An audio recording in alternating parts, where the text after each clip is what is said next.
Jojo's Bizarre Adventure All-Star Battle R is a remaster of a 2013 fighting game that came out on the PS3, developed by CyberConnect 2 and Bandai Namco. This remaster features several improvements, namely 4K 60 FPS, the addition of assists in battle, and replaced the story mode with the brand new All-Star Battle mode, and is now available on Steam, PlayStations 4 and 5, the Xboxes, and Switch. Bandai Namco sent us a PC code so we could check it out and tell you all about it. So welcome to my review of Jojo's All-Star Battle R.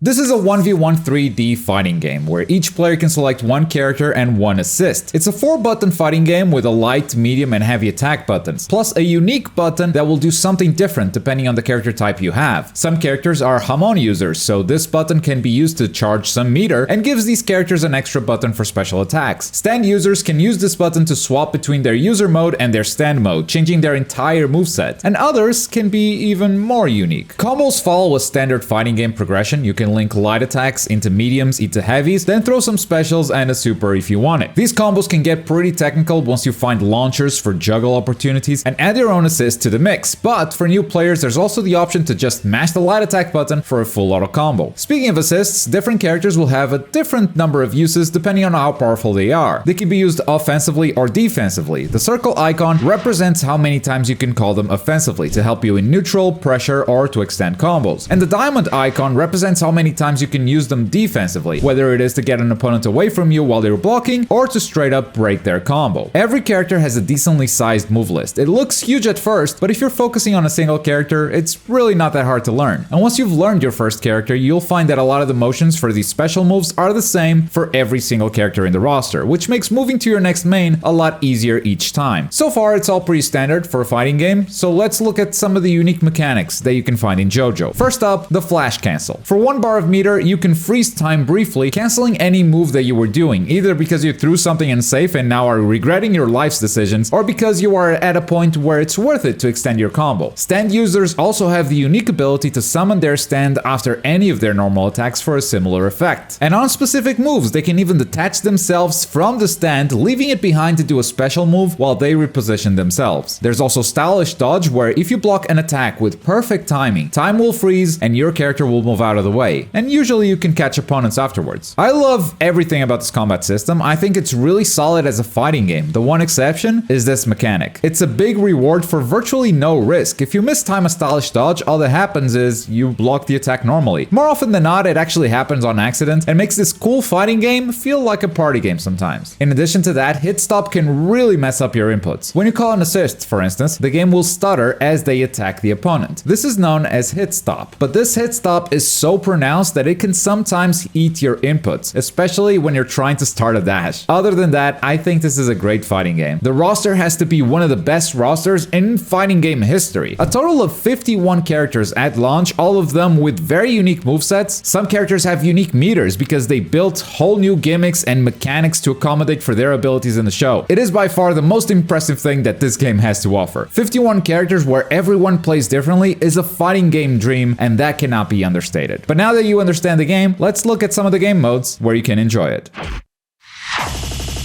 Before you even go online, this game offers you a variety of offline game modes, but that variety quickly boils down to battles against the CPU with some bells and whistles. By far the most elaborate of these game modes is the brand new All-Star Battle mode, where you can select any of the Jojo parts and play some battles against the CPU, usually with characters from those arcs, unlocking a boss fight that is usually the final fight of a given arc. Each battle has its own difficulty from 1 to 5 stars, and they all have unique conditions that range from the opponent deals bonus damage to your meter regenerates over time, or even both characters cannot block. On top of that, there are these secret missions that are usually landing a special move or performing a certain action during battle. These are actually secret. You can only see a portion of it written out, so you have to go into the battle and just guess or use some of your in-game currency to reveal it. This is going to encourage you to replay some of those missions if you really want to unlock everything, because it's in this game mode that you unlock most things in this game. Though the things you are unlocking as stuff like voice lines, taunts, and skins for your characters. The characters themselves are already unlocked from the get-go, so if you just want to get the game, hit the lab, and jump online, you can do that, no problem. And I wasn't a fan of the game encouraging me to replay the same missions over and over just because it wouldn't reveal what the secret missions were, probably because I didn't like this game mode. It may have all these bells and whistles, but at the end of the day, it's CPU battles. It feels like a spiced up arcade mode, but an arcade mode nonetheless. There's no story to follow, no cutscenes.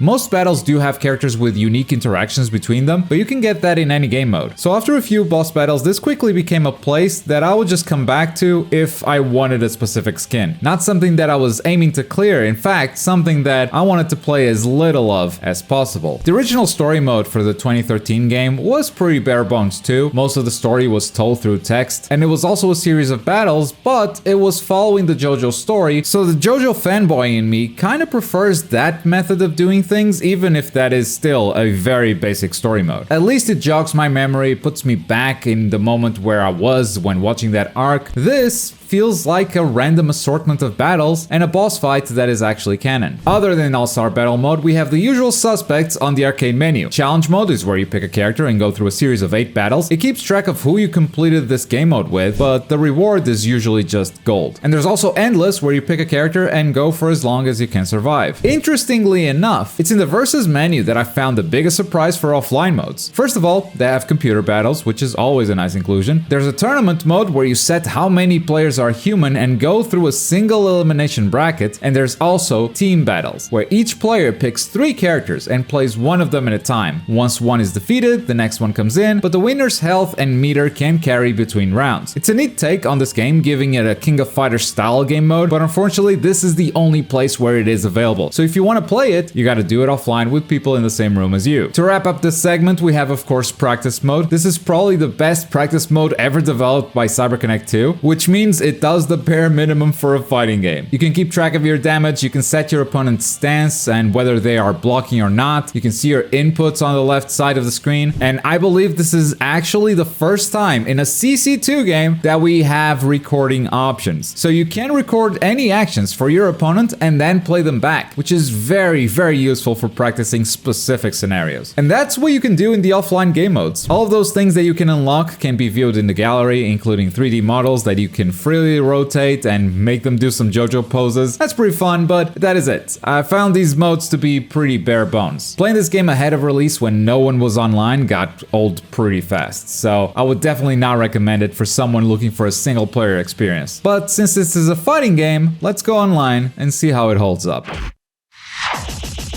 This online is very straightforward as far as game modes go. You've got player matches and ranked matches. That's it. On player matches, you can create a private room and invite a friend over to play, but the room only holds 2 people, so there's no way to get a group of friends in the same room playing, and no way to spectate each other's matches. Ranked is pretty straightforward. If you win, you gain ranked points. If you lose ranked points. You can easily keep track of your progress and level through your player card, which is fully customizable. The online has these weekly missions, which I'm a big fan of. They're usually about using characters or landing certain moves in both player and ranked matches, which is going to encourage a lot of players to explore this huge roster. You might run into some mirror matches as a result, but you'll see different missions next week, which means you'll see different characters. Once the meta settles in fighting games, you usually play against the same characters over and over, so this is a very clever way of keeping the variety in the online environment. Especially since the rewards are actually skins, something players definitely want. Very smart solution, I love to see it. So far so good, but let's talk about the negatives of the online system. First up, ranked matches have no rematch option. It's all one and done. Why? Have we learned nothing from past fighting games? The netcode is delay-based. It works fine when you're playing with folks close to you, but it's incredibly unstable on Wi-Fi, and longer distances are just unplayable. There's a big base delay that just messes up the whole game, so all you'll see during those matches is auto combos. So when you go into ranked matches, you never know what you're gonna get. The game has a connection indicator, but that's also not great. I've found yellow connections that are better than blue ones, and since there's no Wi-Fi indicator, you never know which ones are gonna stutter through the whole match. The online is also pretty terrible before you even join a match. It's full of issues with matchmaking in rooms. Hitting quick match never works first try. You gotta keep retrying until it just does. You'll get random freezes when joining rooms or when players join you, and sometimes there's no option but to hard quit the game because you're stuck in a loading screen, and the game punishes you because it counts that as an intentional disconnect. I've also experienced some weird connection issues when playing against friends, and we all live pretty close, and we're definitely all wired up with an Ethernet cable. And I also had one of my games be completely in slow motion. This footage isn't edited, and as you can see, the whole game is running a lot slower than usual. Some of these issues may be exclusive to the PC, but that's all I have to review this game. I haven't had to quit and restart a game so much just to play some ranked matches. Unlike the beta though, there were no desyncs this time. It felt like the game was close to it once because of this weird interaction, but it just froze for a little bit and sorted itself out. Bottom line is, the netcode is fine to play with friends if they live close to you, within the same state or within the same European country. Other than that, it is absolutely terrible.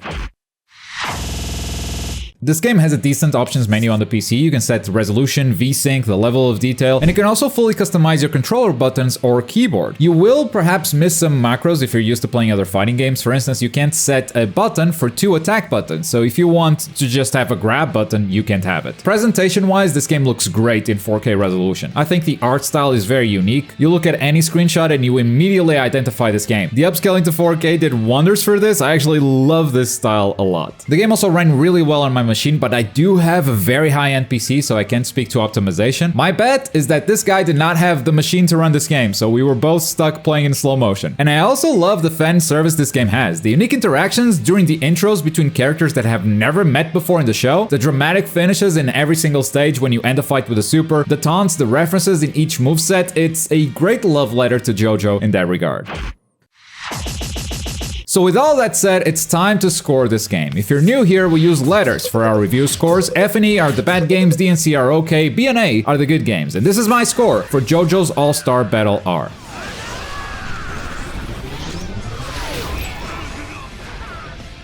I think there are 3 main types of players looking to buy this game. First, Jojo fans looking for a single-player experience. For those players, I think this game is terrible. It's an E rank. Single-player content is very bare bones. The second type is folks who want to lab their favorite characters and jump online playing some ranked matches. Thanks to the netcode and matchmaking issues, I gotta rank this as low as a D. And third, players looking to play with their friends online and practice for offline tournaments. If those friends live close to you, I think this is actually a B rank game. The fighting system is great, the roster is very impressive. It's a good fighting game. Stylish dodges aside, but if you take the package as a whole, it's lacking in single-player content, and that online is atrocious. And that's my review for JoJo's Bizarre Adventure All-Star Battle R. If you've played the game and would like to give your opinion, make sure to do so in the comments below. That way, people coming to this video wondering if they should buy it, they've heard my opinion, but they can read yours as well. And as always, thank you very much for watching. My name is Globku, and I'll see you next time.